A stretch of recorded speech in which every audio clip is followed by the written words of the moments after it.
Hi, and we're back with another episode of Have You Seen My Film, a Kinema podcast. And we have two special guests today. First, you may know Ted Hope from his Substack, where he has over 20,000 subscribers, or maybe from his days as co-head of Amazon Studios, or before that as president of indie streaming service Fandor. And if not, then it's from the 70 films plus that he's produced. And my point is that if you're a filmmaker or you work in film, you know who Ted Hope is. And today's a special interview because Ami Vora, who is going to help lead this conversation. Ami is Kinema's head of marketing and the editor-in-chief. We just made up that ID right now, of Substack, our Substack account. And Substack is how we all came to be today. So before we get talking about how not to just be independent filmmakers and creators and good industry members, but how to be non-dependent on these systems that aren't serving us, we will get started and talking about Substack. So welcome, Ted and Ami. Hello. Hey. Happy to be here. Yay. Likewise. Okay. I'm really excited for this. Obviously, I've been following Ted's Substack for, I don't even know, when did you start it? How many years ago did you start that Substack? I'm closing in. I think it actually was November 3 years ago. Figure out whenever Elon Musk took over Twitter, probably add 3 months to it. And that's basically when I began. I had a few friends who said to me, when I said, I'm not using Twitter anymore, I don't know what to do, I feel like I need to write something, they said Substack. And you went to Substack. But you also you feel like you've been leading I might be putting words in your mouth here, but from an outsider looking in who started following you, it felt like you were leading this movement on Substack for filmmakers and creators to start building a direct relationship with their audience, or I should say specifically filmmakers. What does that filmmaker community look like on Substack? Thank you for saying that. I've always felt someone's got to be the party starter, right? I don't dance particularly well, but you can go all the way back to high school, and I was generally the first on the dance floor. I'm a restless soul, and I'll tell you where to show up to play baseball if you want to do that. When I joined Substack, it was right when they had launched Notes, which is kind of their better than Twitter when it was good piece of social media. And so you could put stuff out into the ether and start to make connections without knowing what other Substacks, what other newsletters were out there. And you started to get the feel of a growing community. It took a while. Nothing happens overnight. But by the beginning of this year, in January, I wrote a post on why I thought Substack could be such a great tool for the filmmaker community, because it's long form writing, but with a community aspect. Like, you can answer questions, you can throw it short, long, all of that. You can do video. There was definitely some back and forth with other people, but it wasn't sparking fully where I wanted to be. So at the beginning of the year, I did a kind of a deep dive, just examination of what was there. And I found it was much more alive over the passage of time. And I wrote that post that there really was a community.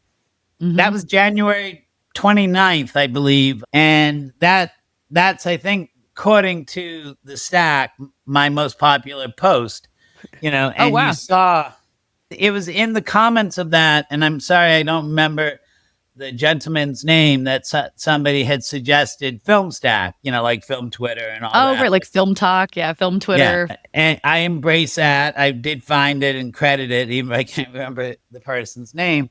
And it really did become a thing. And I think that coming from background like pre-film, that my main drivers were community organizing and punk rock.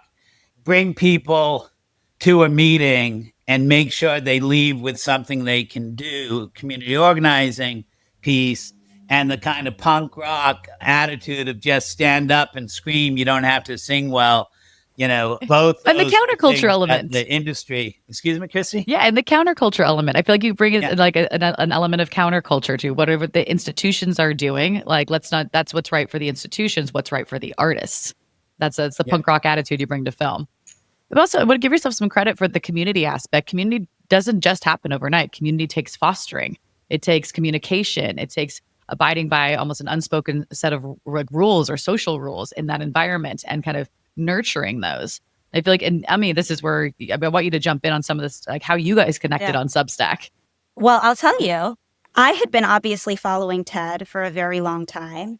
and I think was commenting on your posts and reposting things that I agreed with, which is a lot of what you write. And I think we first connected because Ted has a series. One thing that I love that you do, Ted, is one of the ways that you foster community or bring people in is by letting them take over your Substack and your following. Earlier this year, you had the Friday takeover, the Thursday takeover. And so I was invited to take over Ted's Substack, and that was the first time that we had connected. And I remember seeing your name in my inbox and thinking, yes, I am doing something right. Because Ted has invited me to take over his Substack. I've been advocating for Substack for a while. I remember we had this conversation. I was like, I'm not there yet. Like, take me on this journey. I'm not sure yet. And you're like, trust me. And she was right. Well, kudos to Kinema overall, because like I felt like it made something that is so much of a great community tool. It made so much sense to have a newsletter to help guide people through this. And I always wonder, I've managed to, I think, be in therapy now for close to 40 years over this problem, which is, why don't people do the obvious best thing? Why are people not doing the obvious best thing? It's driving me mad. And you guys were doing the obvious best thing. It's like, help us understand how to use this and where it can go. I would take it a step further, which I think is a key principle. What is our roadmap to utopia? We're never going to get to utopia, right? There is no place like that. But because we've been discouraged to have that ideation, right, we actually don't know how to recognize it when we see it. And I think that there's a lot of that we have to show people, that we don't have to accept things as they are, right? That the status quo is there to serve those that benefit from it. And if you kind of feel like, wait a second, I'm not getting all that I deserve, you know that the status quo is not serving you. And or I even feel that I deserve. And how can we build it better? And I think that's like, I definitely say that I applied my community organizing skills, which I learned age 19, 20, 21, to when I was hoping for. Because look, I've been doing this close to 40 years now. And, as, Scott McCauley at Filmmaker magazine likes to point out, when Filmmaker magazine started 33 years ago, I think I wrote 5 articles for that first issue. And, I was a producer. I'm not a journalist, and I wrote my first Shaking My Fist at the Clouds article, Indie Film is Dead, in 1995, right? Yeah. And all of that stuff can still apply. I've been on this beat for a while. And you start to, I look for clues, I like the whole concept of tells, like playing poker. And when somebody scratches their nose, plays with their wedding ring, the different things that they do, Oh, now I'm nervous. Have I been touching? I noticed it right in the beginning. Oh, no. But, like the different thing, it means different things for different people. That's what people get messed up with, right? But looking for tells in a community aspect of where change comes, right? So I definitely feel I benefited and it was able to help many people by trying to see around corners. We can't see around corners, right? We don't have crystal balls, but it doesn't mean that we shouldn't try to do those things, because it is like the Overton window of stretching beyond our capacity. How do you advance things? And through trying to get things moving in a more community-based way in the film business for so damn long, I recognize that there are like steps you have to bring people in. So I did very much look, as it points out, for things that people could participate in. And it's not like I knew all of it ahead of time. A big part for me, like when I wake up in the morning and have my coffee, I actually want to talk film strategy. That's more than exercise, more than talk, about family, anything. Like, I want to talk film strategy. Most people aren't really ready for that at 6 a.m. in the morning. So I write, to myself, right? And I often pose questions, kind of like a prompt one would in meditation or whatnot.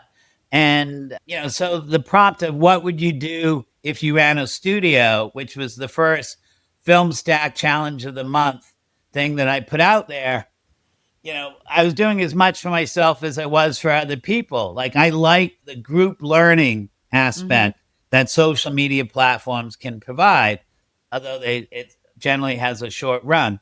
When I did it a second time, I was like, wait a second. I don't want to be a leader. I'm a big believer in leaderless organizations and how you do that. How do you help encourage people to take responsibility that they know they have an equal voice? And I know I was trained to talk over people, to talk overly confidently. So I try to check myself and to make sure I pass the baton. But good luck getting a word in edgewise here. I mean, I've been trying, Ted.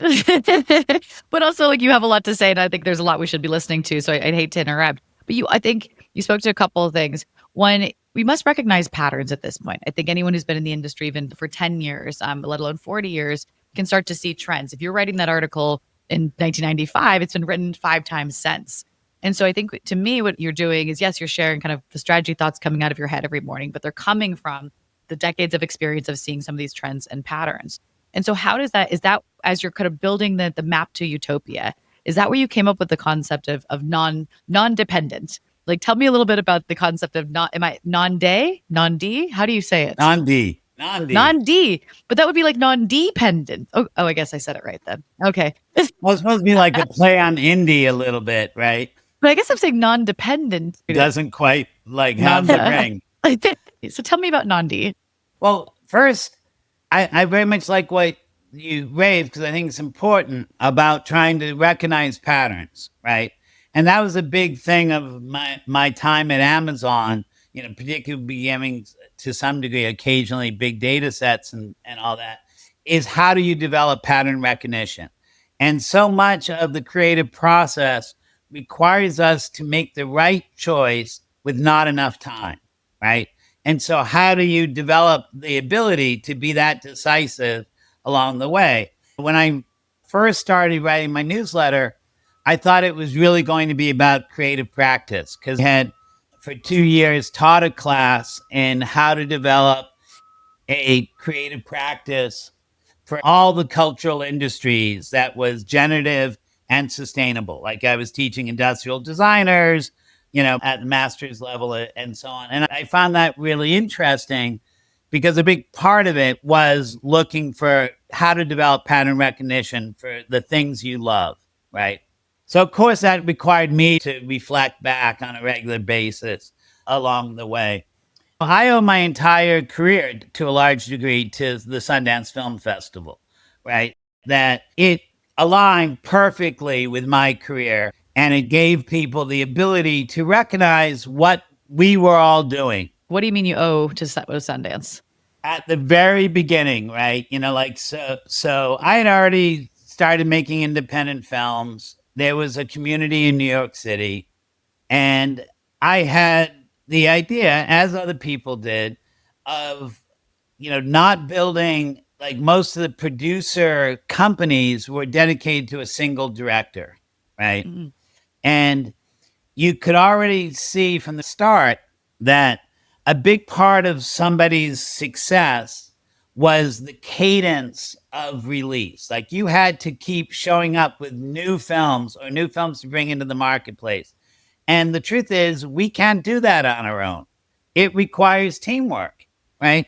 So, like, I wrote up different, quote, business plans, and I'm a big believer of, the plans lying around. I have a business plan for so much, usually only about 30% finished, of course, but I have like 12,000. I mean, like, so many businesses change once you launch them. You just need the first 30%. You're fine. This is also, as a side note, when you're in the back end of Hope for Film's Substack and you're about to schedule your takeover post, you can see everything that Ted has written and scheduled and upcoming things that are not published.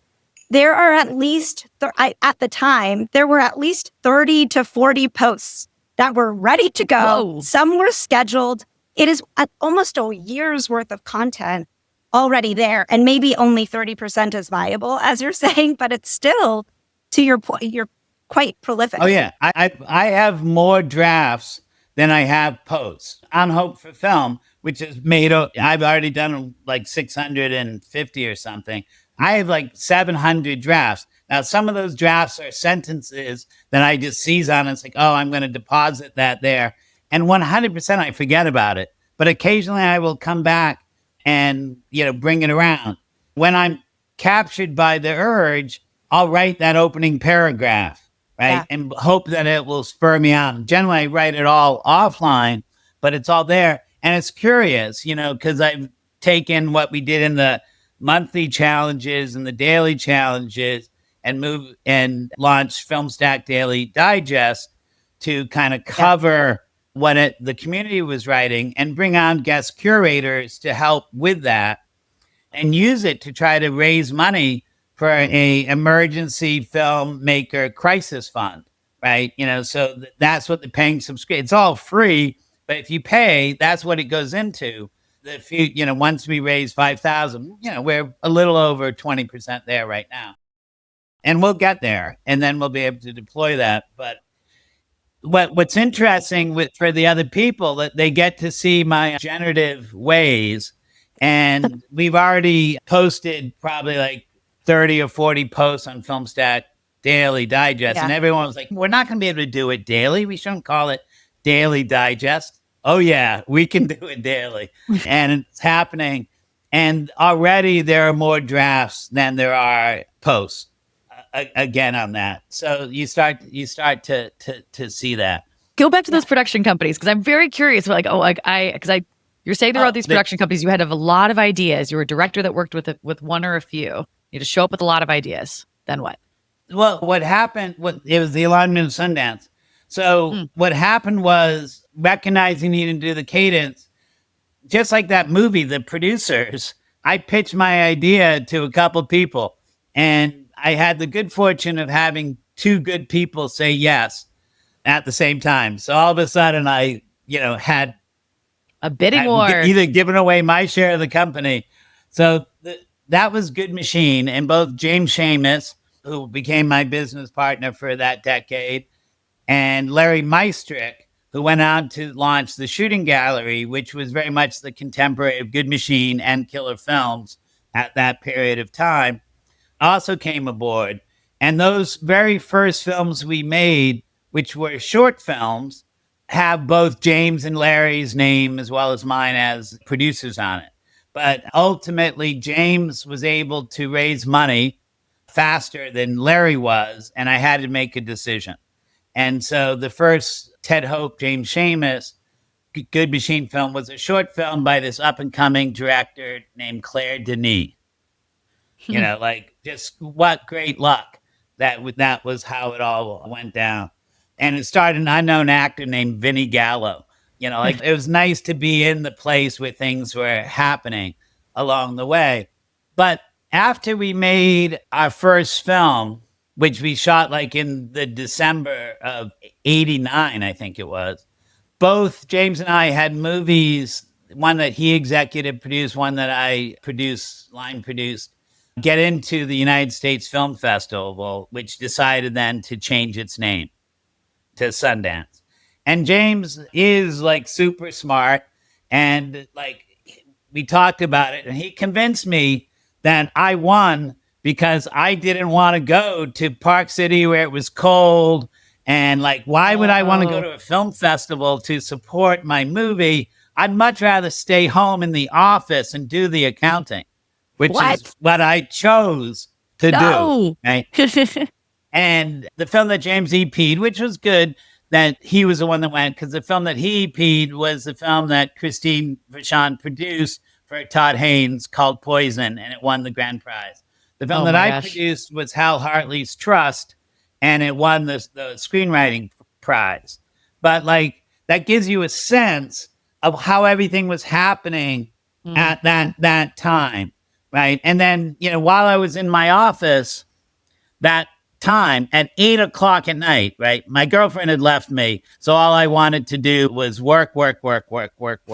I think I remember reading about this in your book, Hope for Film, a while back. Yeah. And this guy showed up in the office, which wasn't such an odd occurrence. The office was above a strip joint. So people wandered in for nefarious purposes into where the office was. But this guy came and said, like, his name was Ang Lee. And if he didn't make a film soon, he would die. So it was kind of good that I was working all night in the office.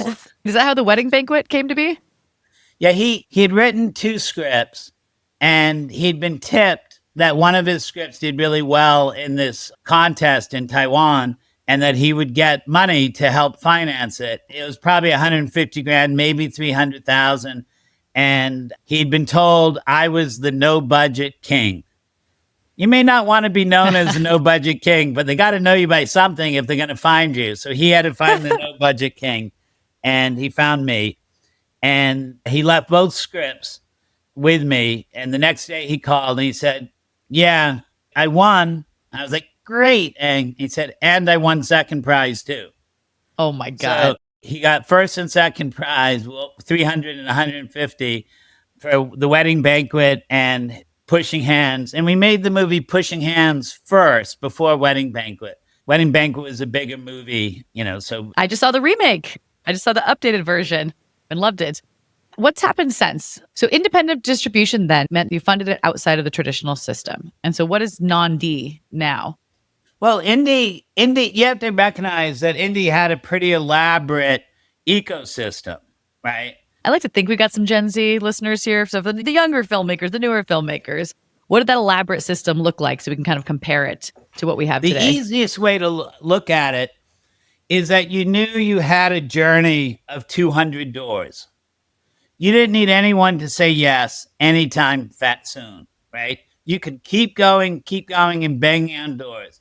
And even when you finally found the person that said yes, you had many paths to financial success, because we had films that flopped in the US, but were big in Japan, as people would like to say, and yet would recoup their money, right? International sales weren't crossed, generally speaking. So even if you didn't perform in one territory, you got all the profits from the other territory, right? Mm-hmm. At that point in time, because we had yet globally to embrace the new technologies that were coming along that allowed us to work cheaper and yet reach wider, there was a bias towards American English language content on a global basis. The colonization of the narrative space had taken place, and there hadn't been yet a organized pushback on a global basis.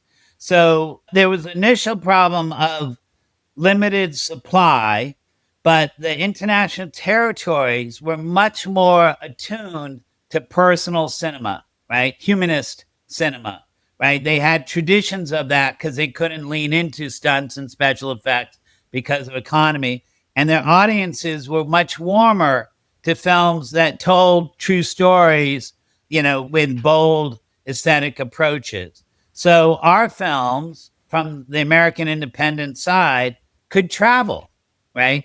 Initially, there wasn't enough distributors to handle that, but because their secondary support systems, mainly free broadcast, would acquire English language, non-studio work, they knew they had a backstop, so they could take a risk. I very much think that in the early 90s, there was a group learning that was taking place amongst all of the independent filmmakers, and everyone's work was getting better and better, and it could travel more and more, and there was less risk. So in the beginning, much like it is now, however, there was a huge differential between perceived value of a film and actual value.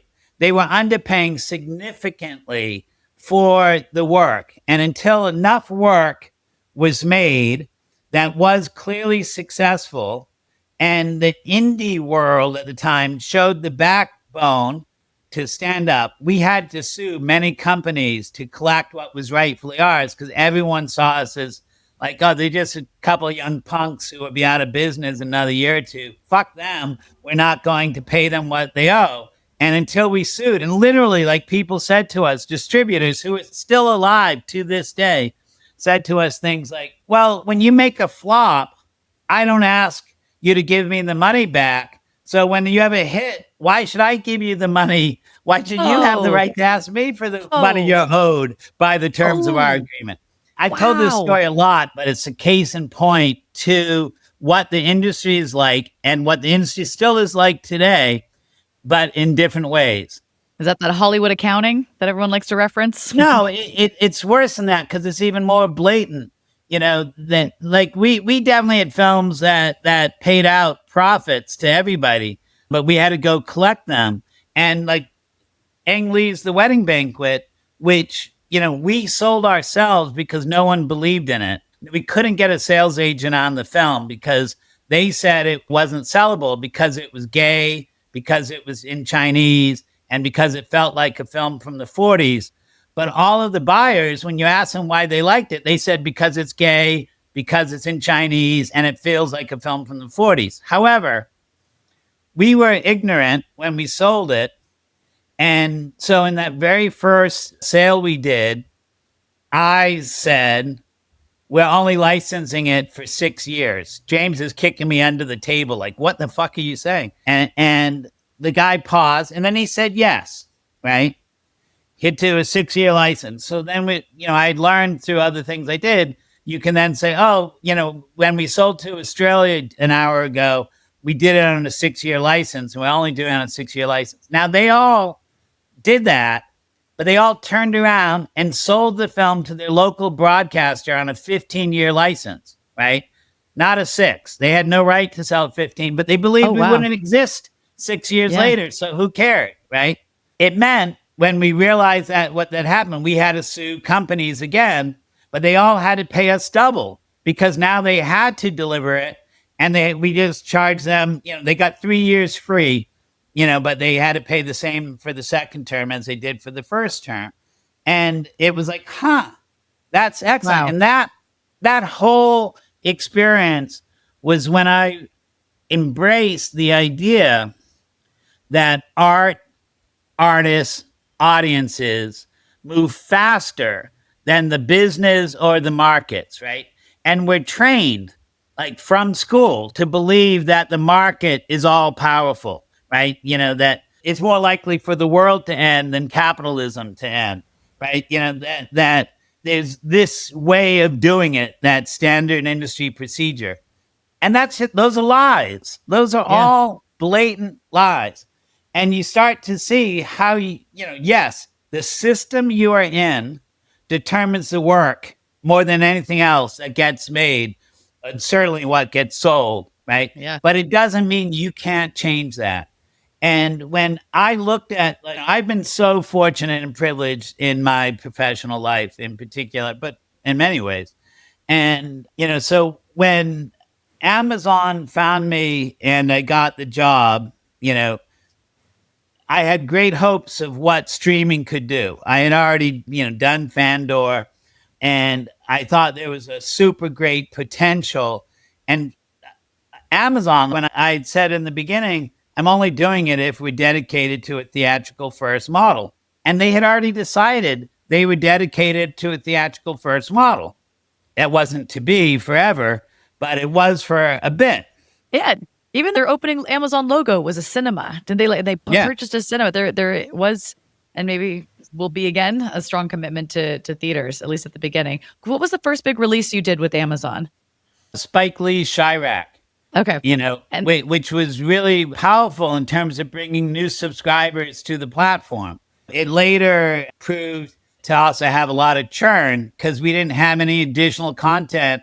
It's not like Spike is only there for Black audiences, but Black audiences did respond, and we didn't have enough to satisfy them, so they didn't stick around. And I think streaming woke up to the fact that it's not a single title business, right? It's a targeted audience, and how do you supply for that? But trying to tie this back to NonDē, the rise of the global streamers decimated that international sales and exhibitor business, right? Along, over time, also prior to that, the local broadcasters demanded local content over American content, so that you had lost that backstop. But it was recognized that, you had to use whatever competitive advantage you had, and that for the early days of the global streaming platforms was the capital. They could overpay. And so, the local art house, whatever you want to call it, cinemas and distributors were as hit dependent as any other part of the industry was. And yet, you can see a likely hit far in advance.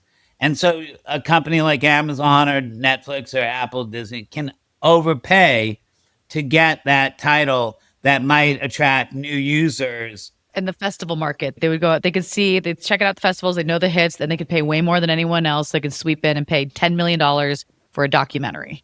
Right. And, when we bought Manchester by the Sea, which was the first, one of the first Oscar winners that we had, there was a lot of competition. Like, it was a film, I believe, that was made for $6 million. And before we bought it, there were like 3 or 4 bidders and ourselves at $8 million for US only, right? Everyone knew it was worth more than it cost to make. And it was at that point, we were the high bidder, and yet everyone was close to us, and they wouldn't close that night where we were. And, I called Roy and said, Roy, we're not going to be able to close at the pricing. And he said, what do you think would make them go into exclusive and close tonight? And I said, we would have to take it up 25% to 10. And he was like, do it. And this is Roy Price? Yeah. That was doing this? Okay.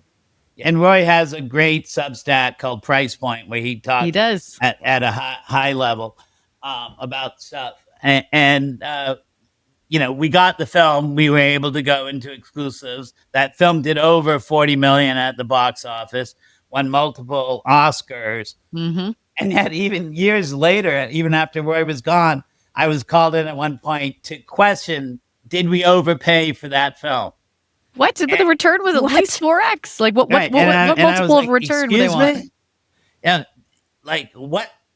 Where does that come? Could you have got it for less? I was like, yeah, we might very well have been able to get it for 8.5, 9. But we wouldn't have got it that night, and it wouldn't have been assured. We had nothing. All the other bidders had track records at distributing movies and bringing them to Oscar campaigns. You're paying for that delta. You're paying for that trust too, like to take the risk with Amazon at the time. So I had great hopes of all that streaming could do for the type of cinema that I love. But you start to watch as things move, right? How the options got narrow, and how the nature of the global streaming platforms was predatory in terms of their predatory pricing to drive other people out of the market. And you watch the market shrink, not just by their own design, by the reliance on Wall Street, the media consolidation, all of that, to the point that there was no international pre-sales, particularly for execution dependent, for the type of humanist excellence, awards-worthy prestige movies, right? And I quit producing before, right, when I'd gone to the Film Society in San Francisco and Fandor, because the pricing already had made those types of ambitiously authored movies not possible, right? Mm-hmm. Here was this world. Now, the benefit was streamers had built up the, quote, value of movies if you were on those platforms. So there was this slight period where you could actually perhaps make a movie that with very limited compromise. I've never made a movie with limited compromise. I've made a movie with a lot of compromise, a lot of them, but that's always been what's required. And some movies definitely benefited from that. But I dreamed of what if I could actually be part of making a film that was as beautiful as I imagined when we had the script and the cast and we're going forward. But that ebbed. That was that was the golden age, the gilded age, whatever we wanted to call it. For Where very streamers were few competing, people. driving up the price. Yep. Yeah. And you saw a few kind of awesome movies get made far beyond their market value, and they didn't all connect with audiences, award-worthy bodies, and so on. So that went down. And really how that was aligned with the economy, the free money, the low credit, the low interest rate period ended, and that, there was this contraction. And so when I looked at where indie was at that point, so we are at like 2021, 2022, 2023. The pandemic was then accelerating that a little bit. Everyone's at home. We need to watch a lot of content. Disney had launched right before the pandemic. They're competing. They're spending money. And that was a pretty short-lived period. It felt like it was heated for a while. And now you're right. You're coming to 2021, 22 of all of a sudden, oh, wait, we need to charge more for these platforms. Now people are going to have less platforms. Therefore, we can only spend so much to acquire this content that we need to stay competitive. And so, yes, keep going. I tried to quit Amazon for 3 years, right? I wrote resignation letters. I hadn't turned them in. The writing was on the wall. It was a function of growth. You can make adult, grown-up movies that strive for excellence and ambition when you have 100 million users. But when you have 300 million users, the process of putting films on the platform is actually impossible to staff to give you enough people to maintain producing for excellence in that realm. And people don't care enough about it anyways. Most of those subscribers, they want the titillation sensation, not the craft. And, so I finally resigned a week into the pandemic, and Amazon was very good to me. They treated me really well and with a lot of respect. And we got some stuff made after I had left as a producer. But you could see the model just didn't work. And most of that was very similar to what it felt like in the early 90s. Through having had an international sales company at Good Machine and through having worked at different streamers, my skills at predicting audience engagement, I was pretty accurate at what things would sell for, how many eyeballs you would get. It's not that hard to do that. But I could look at a project and say, okay, this film will get 15 million eyeballs. Essentially, a set of eyeballs was worth $1. So if you had 15 million, the film was, worth 15. But they were only paying 7. We don't say, so what, you pay for 7 to make it, but you're going to pay for another 7 to 8 to market it. Is that how the math worked out? Or do you not include the math in that, the marketing in that? This is just to the platform, right? Like one of the great things that the global streaming platforms did was the cost of marketing went way down because the way the user experience is designed is to get everybody to watch the same thing. And the main driver to that is the real estate on the opening screen. So you don't actually have to, once you reach a certain audience size, you don't have to do as much marketing unless it's towards new subscribers, because all the people are going to still watch X, Y, or Z. And that's why something like a Suits or something that's not like marketed, but can right. Connect. That homepage placement, we used to do that. Where did I date myself? The homepage of AOL was hot real estate. If you got on the homepage of MySpace, you had guaranteed traffic. We're in the era of homepages again, but they're just now on streaming platforms. If you just put it on the main carousel, people are going to click on it, and then you see what catches fire. So what do we do? What for the independents, the non-Ds who are not getting on these streaming platforms? So the point to get to that is to see, and there's a good answer to that, but the point to recognize is, again, what occurred. And it's curious, you can ask why, and I have certainly opinions on that, but a huge differential, again, that we were now living with between perceived value and actual value. You talk to the sales agents, the talent agencies about, like, what do you think this film is worth? And where they can bring it in the marketplace is usually around somewhere between 40 and 60% of its actual value. The perceived value is less, right? So you act like the challenge then is you have to adjust your budget. And by adjusting your budget, you reduce the value again. So you're on this downward slope. So problem, how to fix it, right? We saw what had happened in Indy, and can you start to adjust that? And to me, like, one of the first observations is always to lean into what makes you distinct, right? Like back in the indie days, we often said the budget is the aesthetic. Don't try to reach more. Lean into the fact you don't have these things and have fun with it, right? And on the cost of engagement, like there are a couple of factors. Like one of it is the fact that we are living in an era of abundance, that cinema previously had been a cultural industry predicated on scarcity.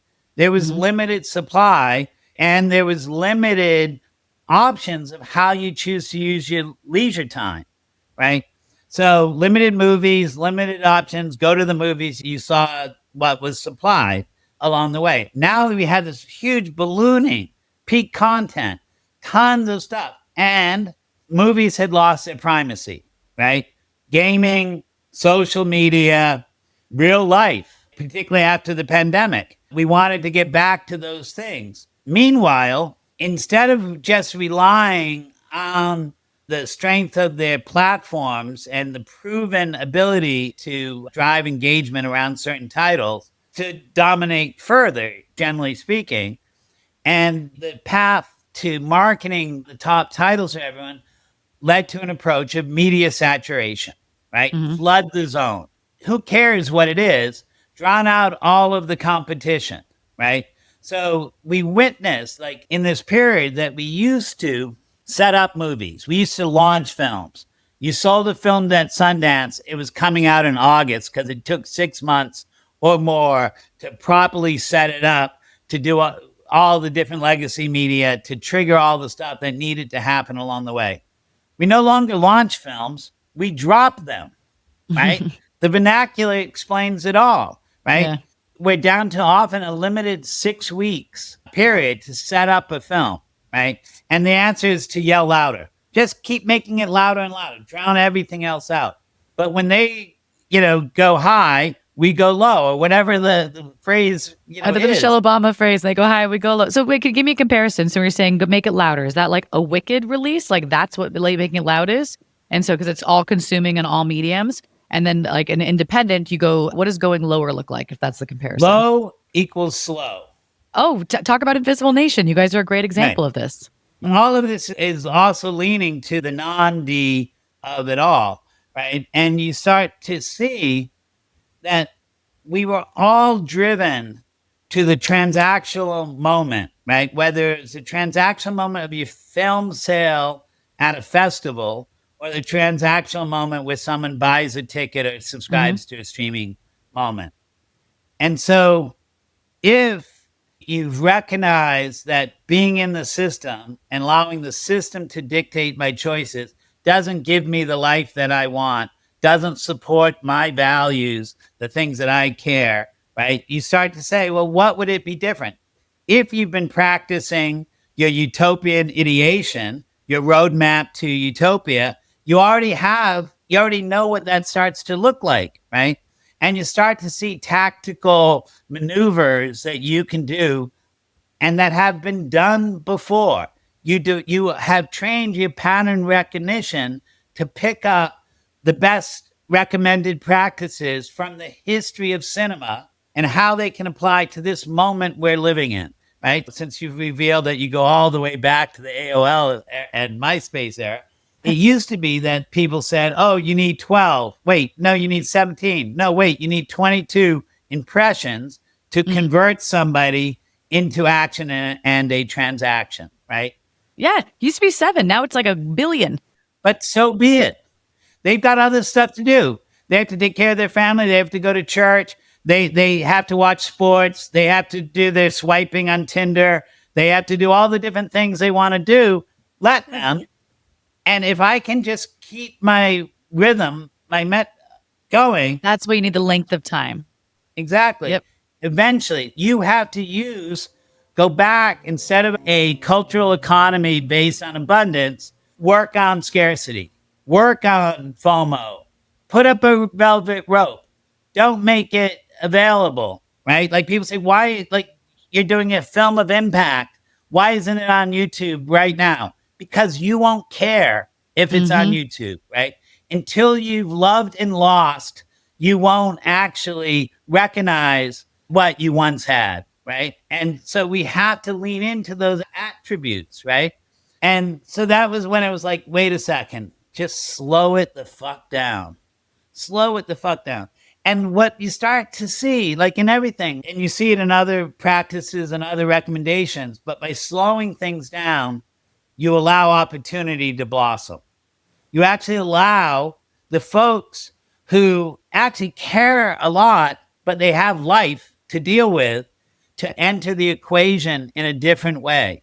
So, what I start to see is this process where a potential customer becomes a customer, an audience member, a community member, and a collaborator.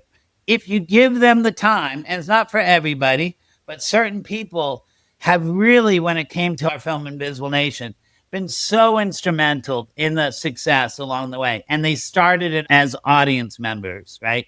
And you start to develop plans, have lots of plans laying around of how to do the operational improvements that are necessary. And I think that you start to see, and this is very much related, I think, to NonDē, this thing that, is like a business school 101 sort of thing, but was very applicable at Amazon. So we heard about it a lot.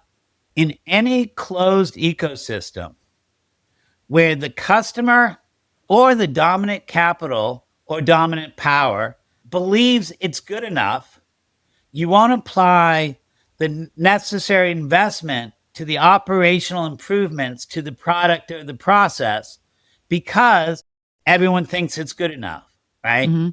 And once that clicked in for me, I was like, holy cow, that is what independent film has done. They've not applied the necessary investments. And because basically the folks at the top were getting theirs. Enough great talent got discovered and elevated. Enough films sold for multiples. And they can see the easy lift is to keep the transactional basis going, whether it's people or product. Just lean into that. We'll fee it. Enough people survive. It's a ever going, system unto its own. And I'm like, no, it isn't. You're actually wrong. They've all left, right? I used to have the genius kids, come into my office and tell me they needed to make their movie and they were being overlooked. The genius kids know there are better things to do now than make a movie, generally speaking. Oh, well, they can go direct to audience immediately now. This is, we are so out of time. We are so out of time. We're just on question one.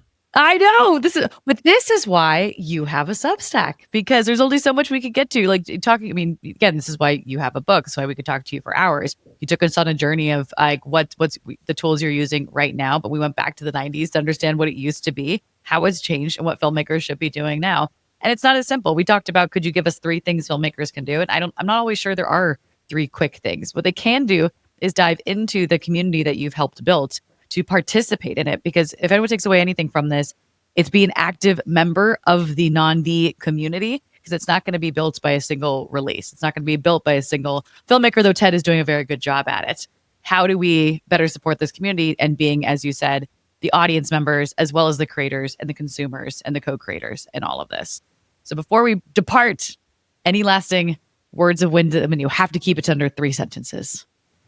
It is like, I love the phrase, the tactical and practical, right? And you hit on it. First and foremost, like the film industry is about to undergo a bigger transformation than we saw with global streaming.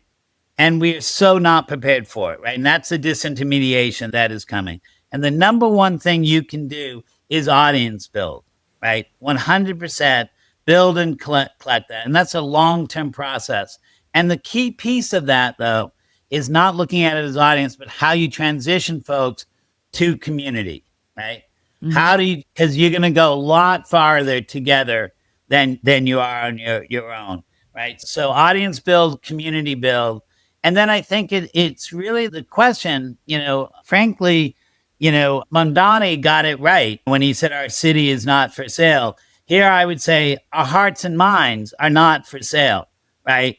And that's the cinema ecosystem that we've been living in, right? Where people actually believe our hearts and minds, are for sale and our labor. Oh, they just rebranded as attention. It's not our hearts and minds. We just want your attention. We want your eyeballs on something so we can sell you something around it. I think it's more insidious. I actually really do. I feel there's a clear pattern of conformity, compliance, all of these things that diminish the human aspects. Like the greatest stories are about our real life endeavors, how we walk in shoes of others and start to sympathize and empathize. And those are hearts and minds. And, we have to reclaim them. Yes, agree. Okay, to reclaiming the hearts and minds, the movement of NonDē. It's bigger than just the independent industry, the independent film space. It's about reclaiming hearts and minds. Ted, thank you so much for your time. We've been very generous. Thank you so much for your Substack. Ami, thank you for being our Substack inside of Kinema. You changed me. You were right. It's a wonderful, thriving, incredible place to be, informational and full of hearts and minds. All right. Thank you, everybody. And wait, how do we find your Substack? Hope for Film is my personal Substack, and Filmstack Daily Digest is the community Substack that I'm a part of with many others along the way. Thank you guys so much. And thank you to everybody for listening. Take care. And that's our episode. Thank you to our special guest, our producer and editor, Ron Pissarro, and you, the filmmakers, creators, marketers, and distributors that are dedicated to connecting audiences with great films.